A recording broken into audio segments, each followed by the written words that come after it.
മലേഷ്യയിലെ main attraction ആയിട്ടുള്ള Petronas twin ടവറിൻ്റെ വിശേഷങ്ങളാണ് കേട്ടോ ഞാൻ ഇന്നത്തെ വീഡിയോയിൽ കാണിക്കുന്നത്. ഞങ്ങളുടെ ഹോട്ടലിൽ നിന്ന് ഏകദേശം ഒരു 3 കിലോമീറ്റർ ഡിസ്റ്റൻസിലായിരുന്നു ഈ ഒരു പെട്രോണാസ് ട്വിൻ ടവർ ഉണ്ടായിരുന്നത്. ഇവിടെ ഒരു ഏഷ്യൻ സമ്മിറ്റ് പ്രോഗ്രാം നടക്കുന്നത് കൊണ്ട് തന്നെ ഈ ട്വിൻ ടവറും പിന്നെ അതിൻ്റെ കൂടെയുള്ള അടുത്തൊക്കെയുള്ള ആ ഒരു മോളും ഒക്കെ നല്ല കളർഫുള്ളായിരുന്നു കേട്ടോ. മലേഷ്യയിൽ വരുന്ന എല്ലാവരുടെയും ഒരു ഫോട്ടോ സ്പോട്ടാണല്ലോ ഇത്. ഞങ്ങളുടെ ഉദ്ദേശം അത് തന്നെയായിരുന്നു. പക്ഷേ ഫോട്ടോ എടുക്കാൻ പോയപ്പോൾ ഞങ്ങൾക്ക് എല്ലാ ഫോട്ടോസിലും വേറെ ഒരു 100 പേരും കൂടെ വരുന്നുണ്ടാവും. അവിടെ ഒരു കല്യാണത്തിനുള്ള ആളുണ്ടായിരുന്നു, അത്ര ആളായിരുന്നു.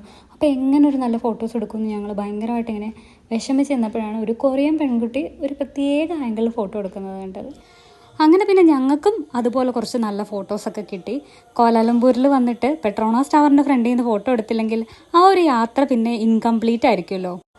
88 നിലകളാണ് കേട്ടോ ഈ ഒരു ടവറിലുള്ളത്. പിന്നെ ഇതിൻ്റെ പ്രത്യേകത എന്ന് പറയുന്നത് ഇതിൻ്റെ ഒരു 41ാമത്തെ നിലയിൽ നിന്ന് ഒരു സ്കൈ ബ്രിഡ്ജ് ഉണ്ട്. ഈ 2 ടവറിനെയും തമ്മിൽ കണക്ട് ചെയ്യുന്നത് ആ ഒരു സ്കൈ ബ്രിഡ്ജ് ആയിരിക്കും. അവിടേക്കൊക്കെ നമുക്ക് കയറാൻ പറ്റും, പക്ഷേ ഞങ്ങൾ അങ്ങോട്ടേക്ക് പോയില്ല. അതിനുള്ളിൽ നമ്മൾ പിന്നെ ടിക്കറ്റൊക്കെ എടുത്തിട്ടാണ് കയറുന്നത്. അങ്ങനെ ട്വിൻ ടവറിലെ കാഴ്ചകളൊക്കെ കണ്ടിട്ട് ഇനി അടുത്ത നമ്മളുടെ ലക്ഷ്യം ബുക്കിറ്റ് പിങ്ടാങ് എന്ന് പറയുന്ന സ്ട്രീറ്റാണ് കേട്ടോ. ഈ ഒരു ട്വിൻ ടവറിൻ്റെ അവിടെ നിന്ന് ഏകദേശം ഒരു 2 കിലോമീറ്റർ താഴെ എന്തോ ഉണ്ടായിരുന്നുള്ളൂ നമ്മൾ മാപ്പ് നോക്കിയപ്പോഴത്തേന്.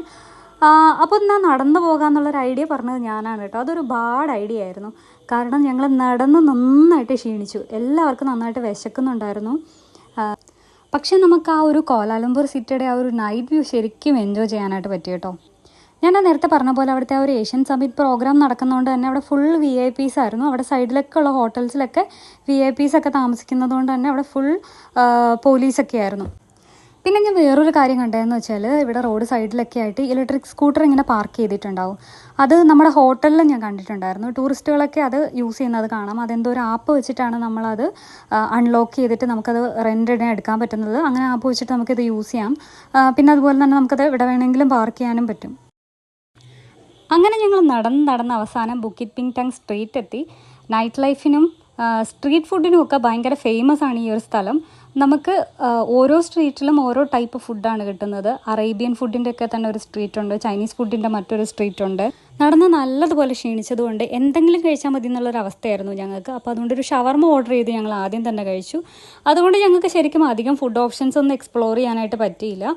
അപ്പോൾ ഫുഡൊക്കെ കഴിച്ചിട്ട് ഇനി ഷോപ്പിംഗ് എന്നും പറഞ്ഞുകൊണ്ട് ഒന്ന് കാണാനായിട്ട് ഇറങ്ങിയതാണെന്ന് പറയാം. കാരണം നമ്മളുടെ നെക്സ്റ്റ് ഡേ നമ്മൾ പ്ലാൻ ചെയ്തേക്കുന്ന ചൈന ടൗൺ പോകാനാണ്. അപ്പോൾ നമ്മൾ ഓരോന്ന് കാണുമ്പോഴും എന്തായാലും ചൈന ടൗണിൽ ഇവിടത്തേക്കാളും കുറച്ചും കൂടെ വിലക്കുറവായിരിക്കും എന്ന് വിചാരിച്ചിട്ട് ഞങ്ങൾ ഇവിടുന്ന് അങ്ങനെ അധികം വാങ്ങാനായിട്ട് നിന്നില്ല. ജസ്റ്റ് കണ്ട് പോവായിരുന്നു ചെയ്തിട്ടുണ്ടായിരുന്നത്.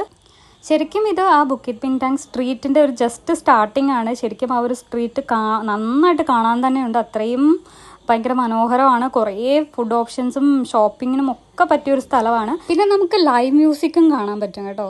ഈ സ്ട്രീറ്റിൽ ഇങ്ങനെ ഇടയ്ക്കിടയ്ക്കായിട്ട് ലൈവ് മ്യൂസിക് പ്ലേ ചെയ്യുന്നതും കാണാൻ പറ്റും.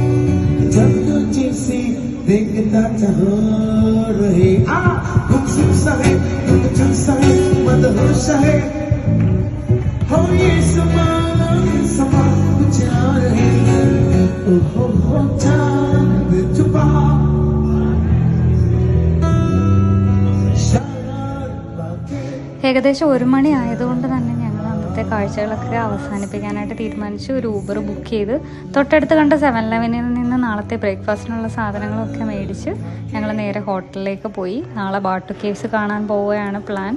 അപ്പോൾ അടുത്ത വീഡിയോയിൽ ബാട്ടു കേവ്സിൻ്റെ വിശേഷങ്ങളൊക്കെ ആയിട്ട് കാണുന്നത് വരെ ബൈ.